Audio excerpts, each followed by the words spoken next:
পরদিন সকালে উঠে দেখলাম দুদু এখানে জোগাড় করে রেখেছে, কারণ আমাদের বাড়িতে বানেশ্বর আসবেন।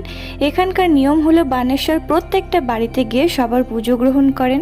তারপর আমাদের বাড়িতেও বানেশ্বর চলে এলো, তারপর পুজো করে ওরা নিয়ে চলে গেল বড় মামাদের বাড়ি। আর এদিকে মা আর মাসি বসেছে ব্যাগ গোছাতে। আর ব্যাগ গোছানোর সময় যে ধুমধুমার কাণ্ড বেঁধেছিল সেটা না হয় নাই বা বললাম। নিয়ে এসেছিলাম মাত্র 2টো ব্যাগ, আর নিয়ে যাচ্ছে এই এতগুলো ব্যাগ।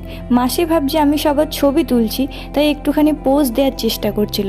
তারপর সবাইকে টাটা বলে আবারও মামার বাড়ি গ্রামের রাস্তা ধরে বাড়ির দিকে চললাম।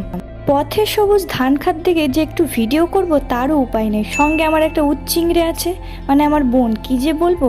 আর মাঝ রাস্তায় দেখলাম এই আঁকা বাঁকা একটা রাস্তা। এই রাস্তাটা আমার মামার বাড়ির সব থেকে পছন্দের জায়গা, মানে এই জায়গাটা আমার এত ভালো লাগে। তারপর বোনদেরকেও বিদায় দিয়ে আমরা বাড়ির দিকে চলে গেলাম। গ্রামে ফিরে দেখলাম এখানেও গ্রামের গাজন চলছে।